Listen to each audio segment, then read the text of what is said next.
talking about teams that are at the other end of the table that are not going to get much possession when they go to Anfield, when they go to the Etihad. United today frustrated them. Arsenal's not going to do that next week. Villa's not going to do that, but other teams might. There's definitely teams at the lower league of the table that can do that, for sure. I mean, we saw what Palace did against Manchester City yesterday, and that's kind of the blueprint again of what can happen with Liverpool. Now, it's not going to say that it's not going to happen, but let's say, for example, that Iraola's Bournemouth once again picks themselves up, and keeps on going. Could they get something out of a Liverpool side that's just not hitting every time? Now, the good thing about this for Liverpool is that I do see it as an anomaly as opposed to an occurring event. I do think that they will come back. I think Augie said it earlier, like they'll come back next weekend and they'll show something else.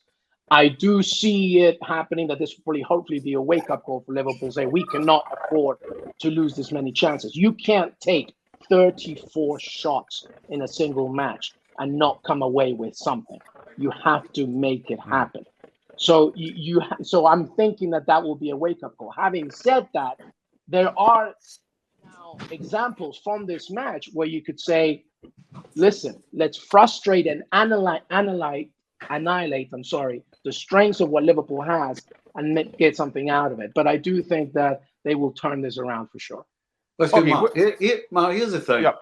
There is absolutely no doubt that Bruno Fernandes being suspended for this game helped Manchester United. Yeah. Because every single one in a United jersey today was all about harrying, defending, closing down, chasing. Every single last one of them. That was the first thing in their head.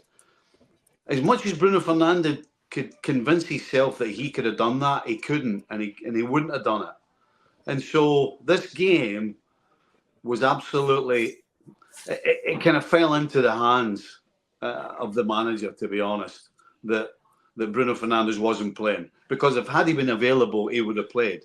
And it would have been to the detriment of Manchester United. I don't think there's any question that made a difference to United today. Yeah, that's a good point. Okay, I want to kind of go back a little bit to go forward a little bit. After the Everton win, no crisis. After the Newcastle defeat, crisis. After the Chelsea win, no crisis. After the Bournemouth defeat, crisis. After the Liverpool draw away, no crisis. When's this kind of going to flatline a little bit for Manchester United? Because this is like a bit of a roller coaster from what we're seeing so far. So what are we going to see at West Ham next time out next Saturday? Mark, this roller coaster has been running for 10 years now. I mean, it's not a blip. No, I mean, I think this result today, this was a win for Ten Hag in the sense that yes, he got a point, but what I mean is that this was a crisis game. It was a crisis in the sense that United were beaten by Bournemouth, they lost to Bayern Munich, West Ham away next week, and everything's mounted up against Ten Hag. He's going to have new bosses soon, and he has to get a result. And I think it's a win because he's got a result with a team that was, really weakened. There's some players in there put performances in today that ultimately haven't really done it all season. Diogo Dalot was red carded at the end, but I thought he played really well today. So Ten Hag has managed to get a result and a performance out of a team of players that he probably doesn't even rate. So that, for me, is a big moment for Ten Hag. And the thing is as well, the fact that they're out of the European picture altogether now, they're out of the Carabao Cup. So now this is his chance to show he's a coach. He's one game a week from now to the end of the season. So he's going to get them on the training pitch. He's going to get his ideas into them.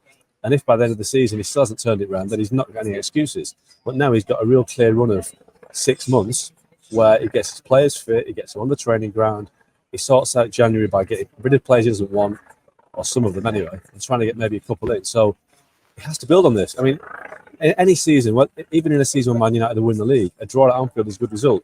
You're not going to win every game. So there's certain away games where you think, if we get a draw, that's a great result. And Anfield, no matter what position you're in, is a great result. So United will feel they've won the game today, despite the fact they haven't scored again. And they haven't scored here since 2018, but still, it's a point. What about the atmosphere around you throughout the game? We spoke about how quiet it was at times. There was a spell in the second half where it was end to end, and it really did pick up. So there'd be frustration from Liverpool, but the United fans must be going back to Manchester pretty optimistic at what they saw today. Yes and no. And I think at the end of the game, there wasn't a real kind of outpouring of celebration from the United fans. I think they realised that you don't come to Anfield and celebrate a backs-to-the-wall draw. You've got to be better than that. But ultimately, it was a strange atmosphere. I think the Liverpool atmosphere was great at the beginning, but I think once they realised what United's tactics were how Onana was time wasting all the time with his goal kicks. It frustrated the crowd, but that was United's objective. You know, they won the toss before the game and turned them round, so made Liverpool attack the Kop in the first half, which Stevie knows is what, you know, the fans hate that. So little things went United's favour today, and they played a real nasty, horrible game, you know, to get a result, and they did that. And Liverpool really should have done better. They had, you know, I think like 69% of the possession, couldn't make it count. So from United's perspective, their standards have dropped so much now that a 0-0 draw at Anfield in the way they did it is a good result. But ultimately, like I say, any season, a draw at Anfield is not a bad result.